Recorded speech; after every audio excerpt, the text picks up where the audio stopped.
Hi guys, कैसे हो आप लोग। उम्मीद करता हूँ सब बड़े और शानदार होंगे। आज हमारा सेकंड लेक्चर है डिप्रिसिएशन का। मैंने आपसे कहा था कि जब भी हम इलस्ट्रेशन सॉल्व करेंगे उससे पहले वो इलस्ट्रेशन कौन सी मेथड का है उससे पहले हम वो मेथड जानेंगे, उसके बाद हम इलस्ट्रेशन सॉल्व करेंगे। सो फर्स्ट इलस्ट्रेशन है और वो इलस्ट्रेशन बनाया गया है स्ट्रेट लाइन मेथड से, मतलब यूज़ किया है स्ट्रेट लाइन मेथड। सबसे पहले हम स्ट्रेट लाइन मेथड को जानते हैं और सीखते हैं उसमें क्या है। Let started. In this method depreciation is calculated as on original cost of the asset. मतलब डिप्रिसिएशन हमें ओरिजिनल कॉस्ट पर निकालना है हर ईयर पर। Depreciation will be same in every year, मतलब एक ही अमाउंट पर जो भी अमाउंट फर्स्ट दिया होगा, मतलब परचेज किया होगा, उसी अमाउंट पर हर साल डिप्रिसिएशन निकालना है। उसका फॉर्मूला है, if the rate of depreciation is given, मतलब क्वेश्चन में अगर रेट दिया है कितना depreciation, depreciation is equal to cost plus installation charges minus scrap. हमने पिछले लेक्चर में जाना था कि स्क्रैप वैल्यू क्या होती है, इसे ही हम रेसिडुअल वैल्यू ही कहते हैं। उसके बाद into rate divide by 100 into month of use divide by 12, मतलब कितना यूज़ किया वो उसका मंथ आएगा। उसके बाद हम डिवाइड करेंगे 12 से और हमारा डिप्रिसिएशन आएगा। उसके बाद अगर क्वेश्चन में रेट ऑफ डिप्रिसिएशन दिया ही नहीं है तब हम क्या करेंगे, तब डिप्रिसिएशन हमने यहाँ P-A मतलब पर एनम, मतलब 1 ईयर, मतलब 1 ईयर का डिप्रिसिएशन हम निकाल रहे हैं यहाँ। Cost plus installation charges minus scrap oblique residual value divide by life of the asset. अगर क्वेश्चन में रेट नहीं दिया होगा तो लाइफ देगा क्वेश्चन में असेट की कितनी यूजफुल लाइफ है, और हम डिवाइड करेंगे इस सब से, तब हमारा डिप्रिसिएशन आएगा। मैं आपको फिर से बताता हूँ, स्ट्रेट लाइन मेथड में अमाउंट हर साल डिप्रिसिएशन सेम अमाउंट पर निकालना पड़ता है। मतलब क्वेश्चन में दिया होगा कि अमाउंट कितनी है फर्स्ट, मतलब परचेस किया होगा, असेट परचेस करने की अमाउंट कितनी है फर्स्ट, उस पर ही हम हर साल डिप्रिसिएशन निकालेंगे। अब हम इलस्ट्रेशन 1 सॉल्व करेंगे। आप लिख सकते हैं, ये सब आप लिखिए क्योंकि बहुत ज़रूरी है, इम्पोर्टेंट कंसेप्ट है।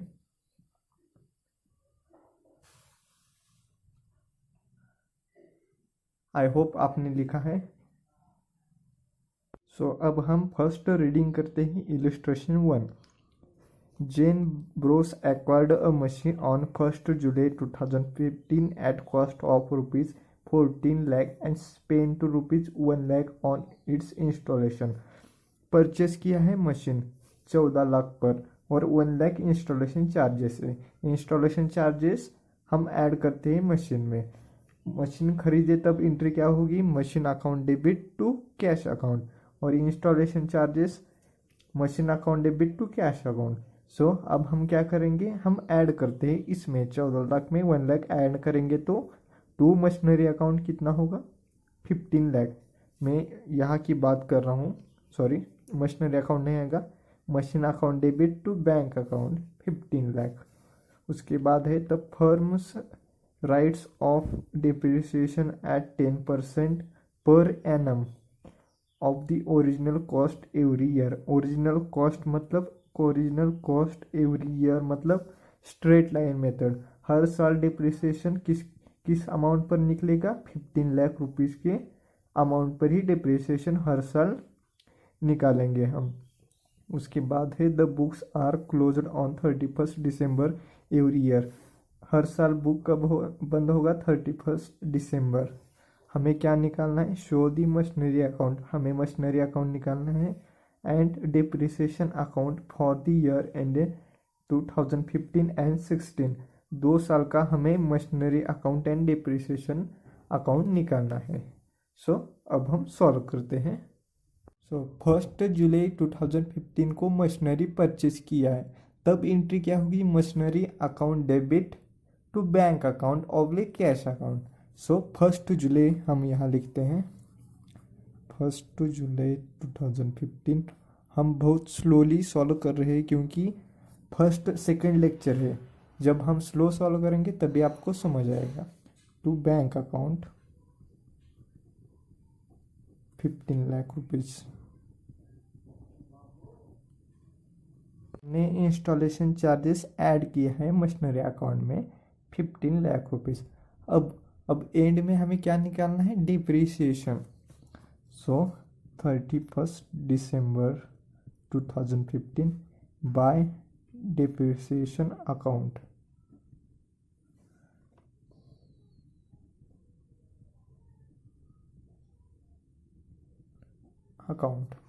सो डिप्रिसिएशन कैसे निकलेगा, हम जानते हैं। स्ट्रेट लाइन मेथड का फॉर्मूला क्या है, हम स्ट्रेट लाइन मेथड का फॉर्मूला जानते हैं। Straight line method is equal to cost plus installation charges minus scrap value into rate divide by 100 into month of use divide by 12। So इस question में cost कितनी है, 15 लाख रुपीज़, पर यहाँ installation charges पे हमने याद किया माइनस स्क्रैप वैल्यू। इस क्वेश्चन में स्क्रैप वैल्यू नहीं है। सो into rate 10 divide by 100 into month of use, कितना रिमेनिंग बाकी है यूज 1 जुलाई के आगे, कितना मंथ यूज है, जुलाई अगस्त सितंबर अक्टूबर नवंबर दिसंबर, 6 मंथ्स है।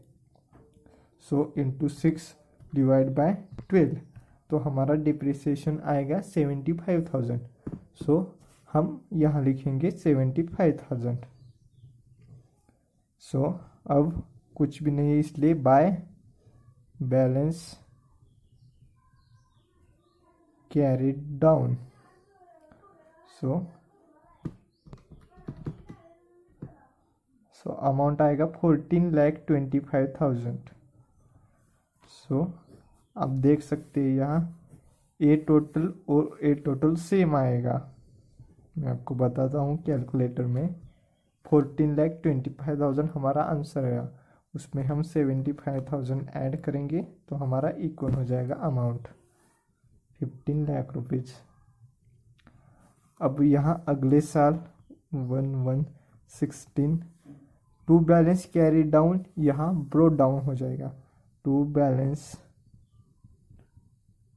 Broad down 14,25,000।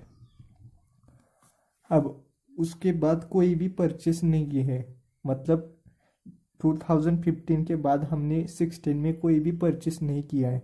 सो डायरेक्ट हम एंड में जाएंगे 31 दिसंबर 2016 और डिप्रिसिएशन निकालेंगे बाय डिप्रिसिएशन अकाउंट। हम कौन सी मेथड यूज कर रहे हैं, स्ट्रेट लाइन मेथड, मतलब डिप्रिसिएशन हर साल एक ही अमाउंट पर निकलेगा। कौन से अमाउंट पे, 15 लाख रुपीज़ पर। सो इस ईयर में हम इस अमाउंट पे डिप्रिसिएशन नहीं निकालेंगे, किस पर निकालेंगे, 15 लाख रुपीज़ पर। क्यों, क्योंकि हम स्ट्रेट लाइन मेथड फॉलो कर रहे हैं, इसीलिए हम इस पर डिप्रिसिएशन निकालेंगे। सो 15 लाख इंटू रेट है 10 डिवाइड बाय 100, 1,50,000, 1,50,000। सो यहाँ आएगा बाय बैलेंस कैरिड डाउन 12,75,000। मैं आपको बहुत धीरे से बता रहा हूँ क्योंकि आपको समझ आए, क्योंकि सीखने पर टाइम दीजिए। जब भी आप सीखने पर टाइम देंगे आपका बाद में टाइम नहीं जाएगा, इसलिए मैं बहुत स्लोली सिखा रहा हूँ। अब हमारा 2 साल का मशीनरी अकाउंट हो गया। अब हमें क्या करना है, डिप्रिसिएशन अकाउंट निकालना है। अब डिप्रिसिएशन अकाउंट में क्या करेंगे, यहाँ लिखेंगे 31 दिसंबर 2015।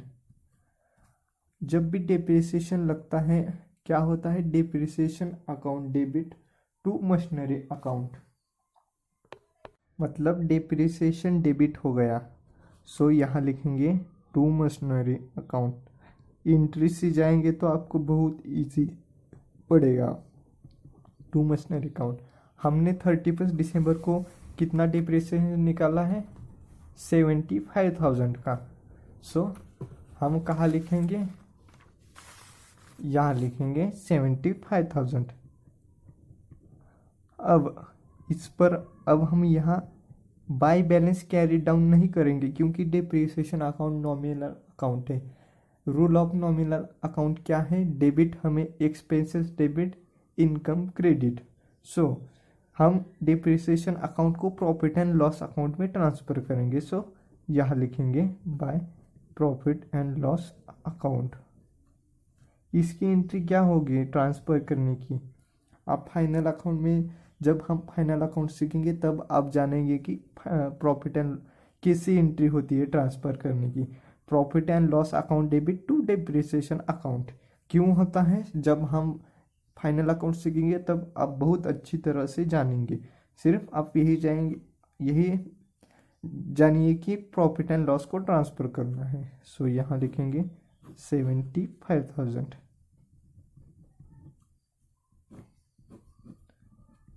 अब अगले साल क्या है, 31 दिसंबर 2016, वही depreciation account debit to machinery account. So यहाँ क्या है, डिप्रिसिएशन डेबिट हो गया है। सो यहाँ लिखेंगे टू मशीनरी अकाउंट।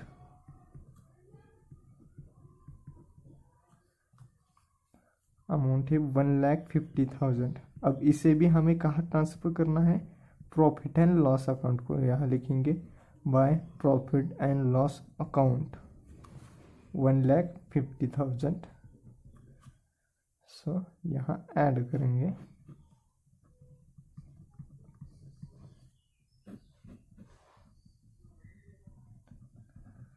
सो यही आपका आंसर होगा, आप लिख सकते हैं स्टॉप करके। आई होप आपने लिखा होगा। अब हम बुक का आंसर क्या है वो देखते हैं।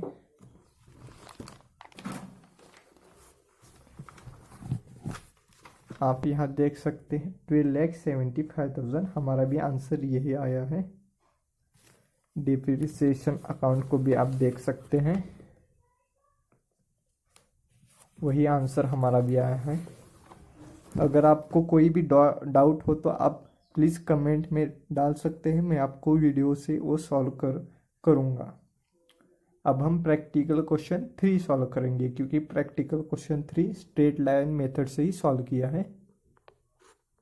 तो अब हम रीडिंग करते हैं practical question 3। The LG transport company purchased 10 trucks at ₹45 lakh each on 1 April 2014। 10 trucks purchase किए 45 लाख पर मतलब 10 ट्रक्स, ईच ट्रक प्राइस है 45 लाख। 1 अप्रैल 2014 को परचेस किया है। ऑन अक्टूबर 1 2016 मतलब 2 साल बाद, one of the truck is involved in an accident and is completely destroyed and ₹27 lakh is received from the insurance in full settlement। मतलब क्या हुआ, 2 साल के बाद वन ट्रक डिस्ट्रॉय हो गई फायर में, एक्सीडेंट में, और इंश्योरेंस कंपनी से पैसा आया कितना, 27 लाख रुपीज़। सो एंट्री क्या होगी, insurance company account debit, insurance claim account debit to truck account. और उसके बाद है on the same date another truck is purchased by company for the sum of ₹50 lakh. मतलब 1 अक्टूबर 2016 को अनदर ट्रक परचेस किया है कंपनी ने 50 लाख रुपये से। The company right of 20% on original cost per annum. Original cost per annum मतलब straight line method, हमें 20% depreciation का रेट दिया है।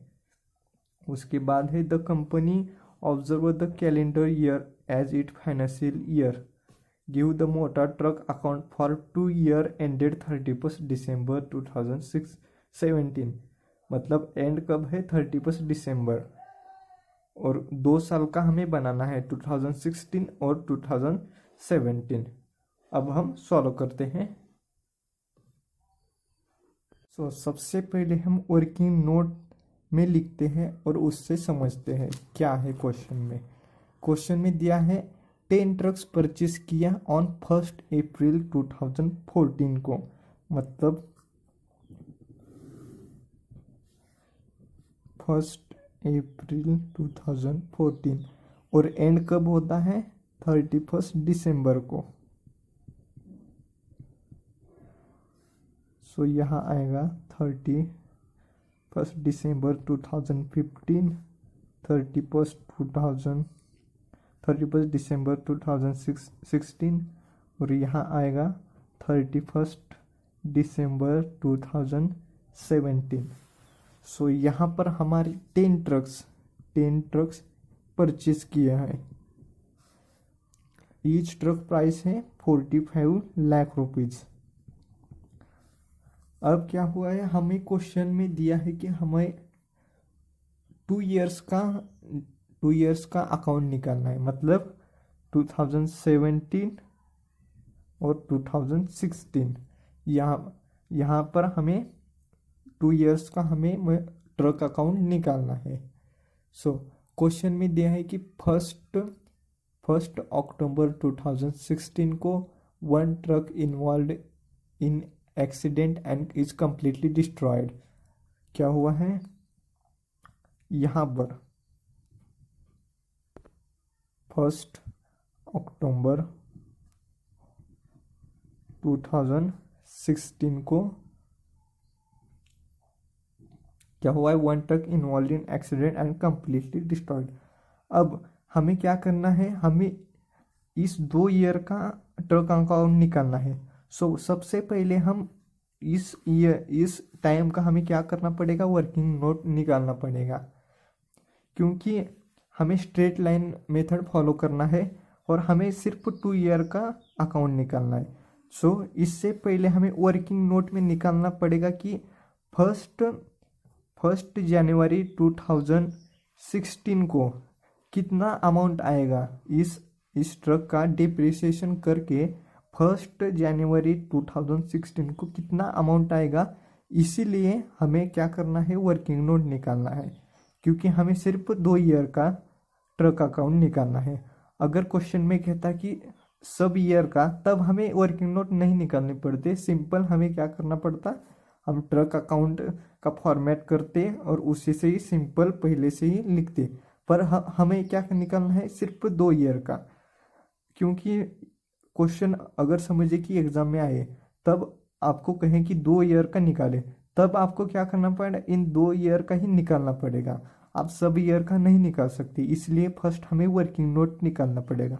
मैं आपको क्यों बता रहा हूँ, क्योंकि हमें वर्किंग नोट निकालना पड़ेगा इस सब ईयर का, इसलिए मैं आपको बता रहा हूँ कि क्यों निकालना है वर्किंग नोट, क्योंकि हमें सिर्फ 2 ईयर का निकालना है। अब हम वर्किंग नोट यहाँ करते हैं। Cost of truck as on 1 April 2014। यहाँ हम ट्रक 1 लिखेंगे और यहाँ ट्रक 2 लिखेंगे। हम यहाँ डिस्ट्रॉय हुई वो ट्रक की अमाउंट लिखेंगे, मतलब 45 लाख, और इधर 9 ट्रक की, यहाँ मैं लिख लेता हूँ 9 ट्रक की अमाउंट लिखेंगे। 9 ट्रक की अमाउंट कितनी आएगी, 9 × 45 लाख, बहुत बड़ी अमाउंट है। 405 लाख रुपीज आएगी। अब हमें क्या करना है, यहाँ डिप्रिसिएशन निकालना है। डिप्रिसिएशन निकालेंगे। डिप्रिसिएशन रेट है 20% ऑन ओरिजिनल कॉस्ट, मतलब straight line method. Straight line method का फॉर्मूला क्या है, cost plus installation charges minus scrap value into rate divide by 100 into month of use divide by 12। यहाँ क्या करेंगे, 45 लाख इंटू रेट कितना है 20 डिवाइड बाय 100 इंटू 1 अप्रैल, मतलब अप्रैल अप्रैल, मई, जून, जुलाई, अगस्त, सितंबर, अक्टूबर, नवंबर, दिसंबर, 9 मंथ। हमारा एंड कब है? 31 दिसंबर। सो 9 मंथ का निकाला है। मैं यहाँ लिख लेता हूँ, आपको समझ आएगा। 45 लाख इंटू 10%, 20% इंटू 9/12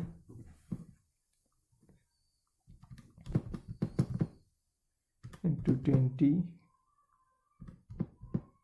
इंटू 9/12 आएगा 7,75,000। आप देख सकते हैं यहाँ हमने 45 लाख लिया, 20% इंटू 9 मंथ/12, 7,75,000। अब हमें सेकेंड ट्रक मतलब 9 ट्रक का डिप्रिसिएशन निकालना है। तो यहाँ लिखेंगे 405 लाख रुपीज इंटू 20% इंटू 9/12, ये आएगा 1,00,000।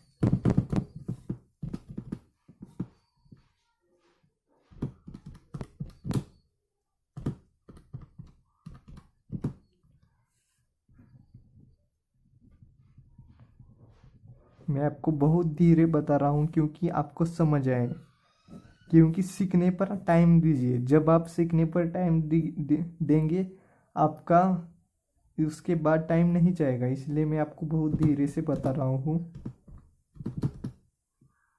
क्योंकि आपको समझ आए।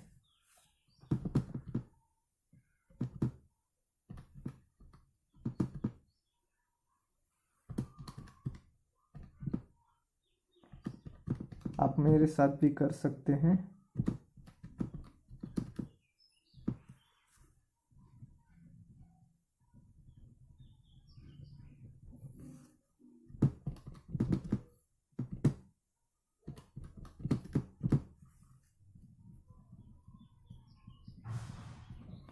सो यही आएगी आपकी written down value as on 1 June 2015 को। हमें कब की निकालनी है? 1 जनवरी 2016 की हमें चाहिए। सो अब हमें सेकेंड ईयर में डिप्रिसिएशन निकालना पड़ेगा। डिप्रिसिएशन 20%। अब क्या करना है? डिप्रिसिएशन इस पर नहीं, इस पर लगाएंगे 45 लाख पर, क्योंकि स्ट्रेट लाइन मेथड हम फॉलो कर रहे हैं, इसलिए इंटू 20%। यहाँ आएगा 9 लाख रुपीज। अब भी डिप्रिसिएशन इस पर लगाएंगे, इस पर नहीं, इसलिए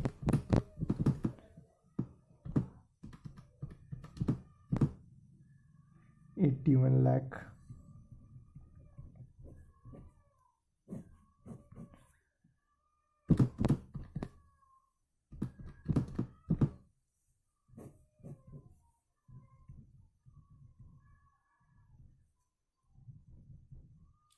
बहुत इजी क्वेश्चन है।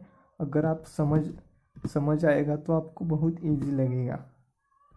सीखने पर टाइम दीजिए, जब भी आप सीख रहे हैं उस पर टाइम दीजिए।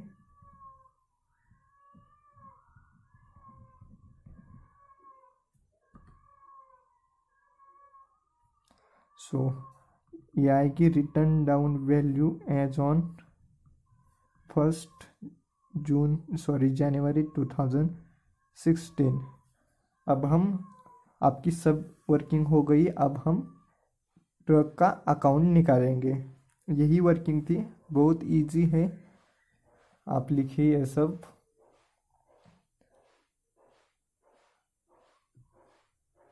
अब हम क्या करेंगे? यहाँ लिखेंगे 1/1/2016 और यहाँ लिखेंगे टू बैलेंस ब्रोड डाउन। मैंने आपसे कहा था इसका कैरी डाउन यहाँ ब्रोड डाउन होगा। To balance brought down truck 1, यहाँ लिखेंगे ट्रक 1। सेपरेट लिखेंगे क्योंकि आपको इजी पड़ेगा, इसलिए सेपरेट लिखेंगे। ट्रक 2 मतलब यहाँ 9 ट्रक है, समझिए आप। और यहाँ लिखेंगे 29,25,000 और यहाँ लिखेंगे 26,32,000 32 लाख 5,000, यही आएगा। अब हमें क्या करना है, क्वेश्चन में दिया है कि 1 अक्टूबर 2016 को 1 truck is involve in accident. जब भी एक्सीडेंट हुआ और इंश्योरेंस क्लेम रिसीव होगा तो क्या होगा, insurance claim account debit to truck account. मतलब यहाँ लिखेंगे 1 अक्टूबर मतलब 10 2016 बाय इंश्योरेंस क्लेम, क्योंकि इंश्योरेंस क्लेम और बैंक भी आप लिख सकते हैं। मैं यहाँ लिख लाता हूँ इंश्योरेंस क्लेम,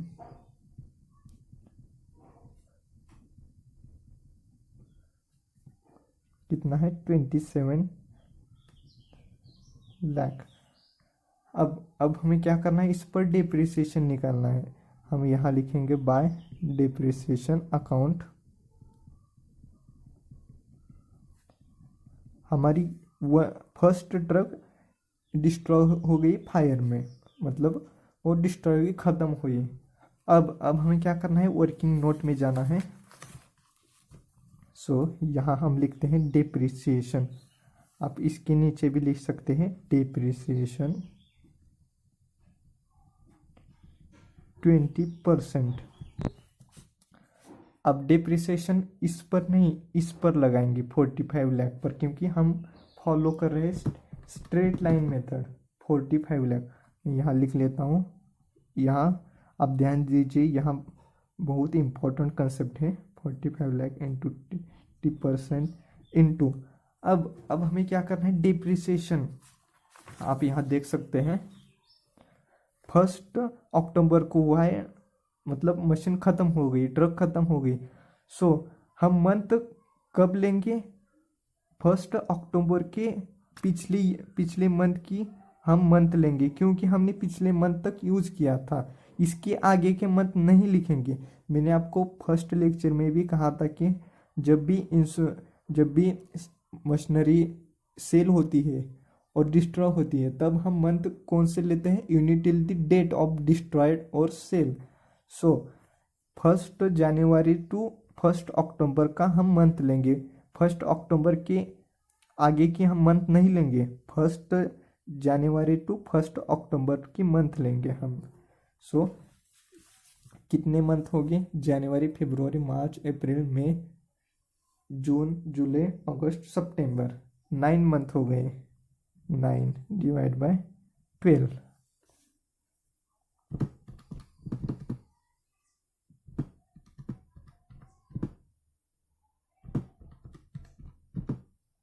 यहाँ आएगा 7,75,000 हमारा डिप्रिसिएशन आएगा। और हम इसमें से 7,75,000 माइनस करेंगे। यहाँ आएगा 22,50,000। ये हमारी बुक वैल्यू हो गई, बुक वैल्यू।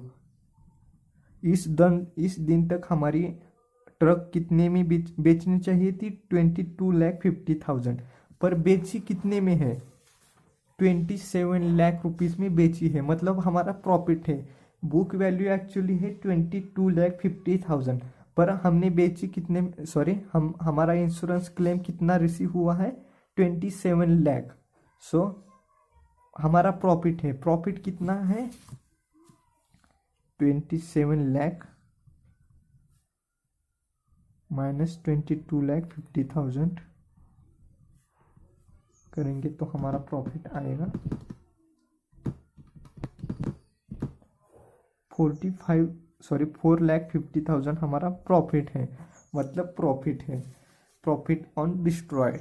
तो हम कहाँ लिखेंगे, हम यहाँ डिप्रिसिएशन लिखेंगे, कितना है 7,75,000। प्रॉफिट है तो हम यहाँ लिखेंगे। मैंने आपको पिछले लेक्चर में कहा था कि अगर प्रॉफिट होता है तो यहाँ लिखेंगे, लॉस होता है तो यहाँ लिखेंगे। जब आप इंटरेस्ट से करने जाएंगे तो आपको कंफ्यूज होगा, इसलिए क्या करना है, आपको इक्वल करना है अमाउंट को। मैं आपको दिखा देता हूँ, यहाँ है 29,25,000 और यहाँ कितना है, आप यहाँ देख सकते हैं 27 लाख 7,75,000। यहाँ कितना है? 33,75,000। और यहाँ कम पड़ रहा है, कितना कम पड़ रहा है? 4,50,000। सो यहाँ लिखेंगे टू प्रॉफिट ऑन डिस्ट्रॉय।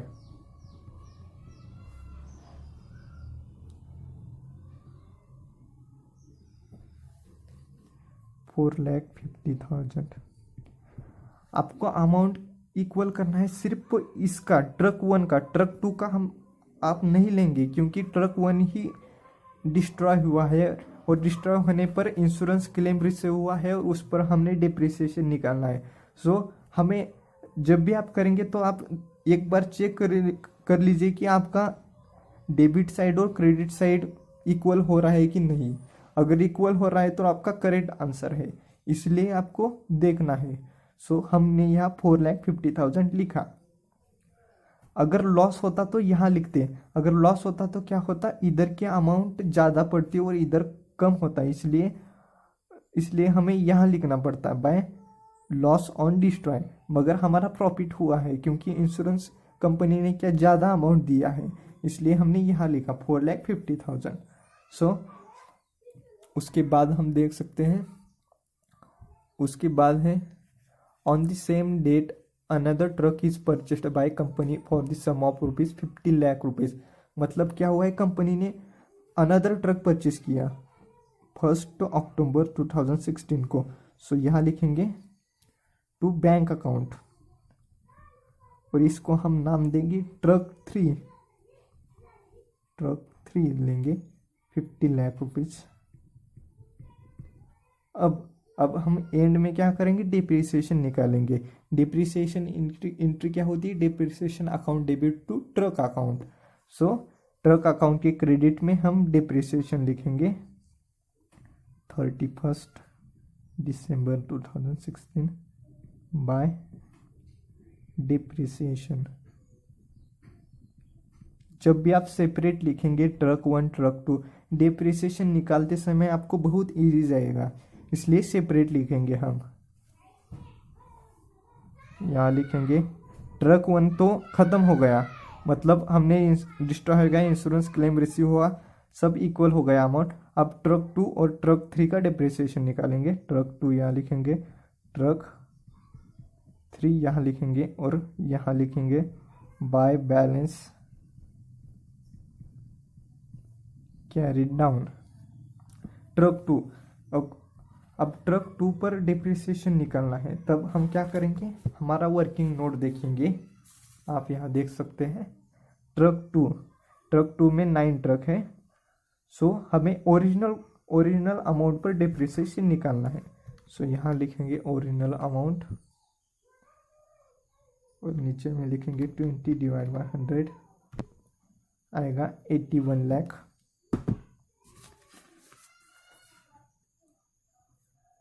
यहाँ लिखेंगे 81 लाख। अब क्या करना है?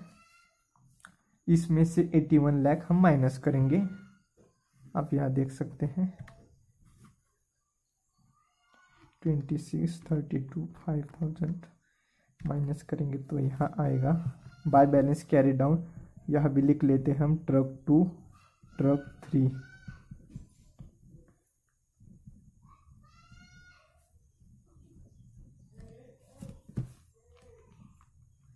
हमने कैसे किया है? अमाउंट डिप्रिसिएशन निकाला और इस अमाउंट को इस अमाउंट से माइनस किया। सो अब हमें ट्रक 3 का डिप्रिसिएशन निकालना है। ट्रक 3 अभी अभी परचेस किया है, तो इसकी ओरिजिनल अमाउंट क्या होगी? 50 लाख रुपीज़ होगी। सो 50 लाख रुपीज़ पर हम डिप्रिसिएशन निकालेंगे 20/100 इंटू। सो 1 अक्टूबर की क्या है, मतलब अभी भी रिमेनिंग कितने बाकी है? एंड के ईयर तक अक्टूबर, नवंबर, दिसंबर, 3 मंथ अभी बाकी है। सो यहाँ लिखेंगे 3/12, 2,50,000 अमाउंट आएगा यहाँ। 2,50,000 अमाउंट माइनस करेंगे 50 लाख रुपीज से।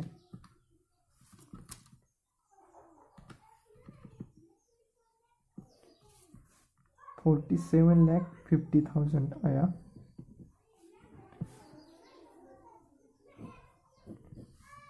अगर हमारा सही है तो इस डेबिट साइड और क्रेडिट साइड हमारा इक्वल होगा। हम यहाँ करते हैं।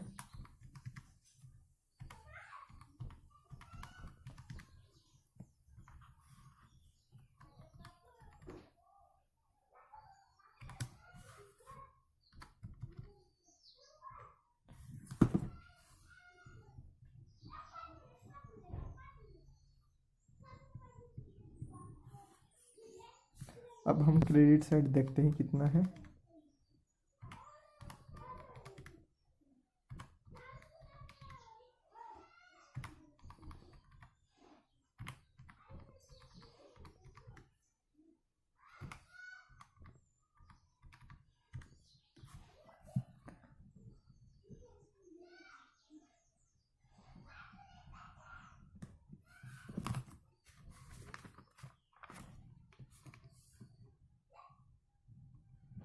हमारा करेक्ट है। अब क्या होगा, बैलेंस कैरी डाउन, यहाँ क्रेडिट सॉरी ब्रोट डाउन होगा to balance brought down truck 2 truck 3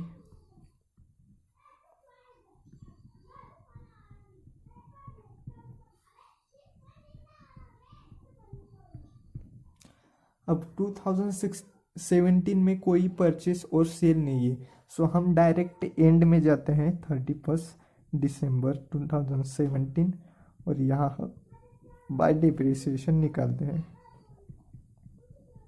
bye depreciation account.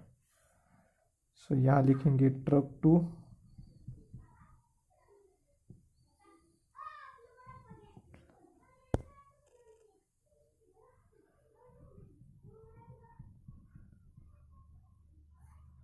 यहाँ लिखेंगे ट्रक 3 और नीचे में लिखेंगे by balance carried down truck 2 और ट्रक 3। सो अब हमें क्या करना है, डिप्रिसिएशन निकालना है। सो ट्रक 2 का ओरिजिनल वैल्यू क्या है, ओरिजिनल अमाउंट ए है। सो इस पर हम 20% आएगा, 81 लाख रुपीज़ आएगा। सो यहाँ लिखेंगे 81 लाख, इसमें से ए माइनस करेंगे 182,250,00।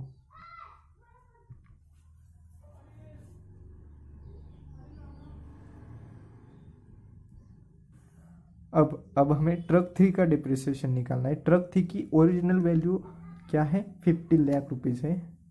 50 lakh into 20 divide by 100, 10 lakh. 10 lakh हम इससे माइनस करेंगे।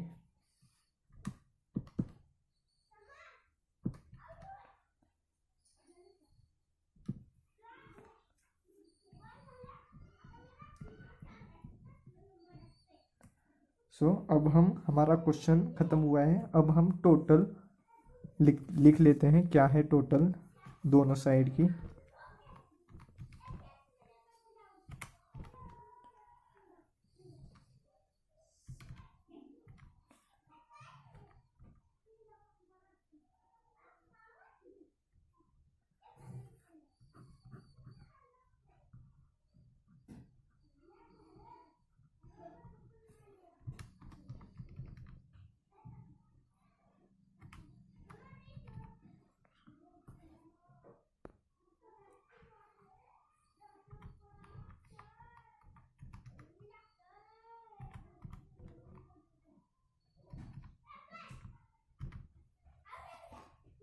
हमारी टोटल सेम आई है, मतलब हमारा आंसर करेक्ट है।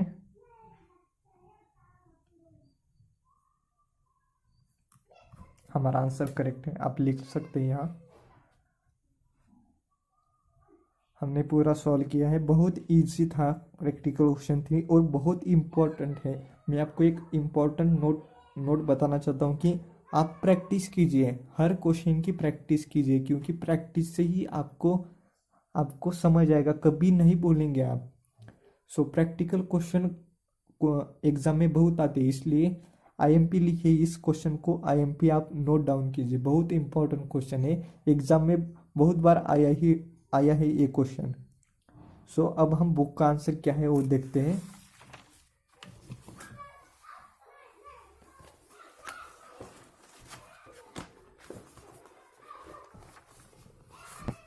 सो आप देख सकते हैं सेम आंसर हमारा यही आया है, आप इसे टोटल करके देख सकते हैं, वही आंसर आएगा। सो अब हमने प्रैक्टिकल क्वेश्चन 3 सॉल्व किया है। अगले लेक्चर में हम अगले मेथड देखेंगे, तब तक के लिए आप प्रैक्टिस कीजिए अकाउंट की। Thank you so much guys. अगर आपको वीडियो पसंद आए तो लाइक शेयर और सब्सक्राइब ज़रूर कीजिए, और अगर कोई आपको डाउट है तो प्लीज़ कमेंट में आप ज़रूर डालिए, मैं आपको वीडियो से आपको सॉल्व करूँगा आपका doubt. Thank you so much.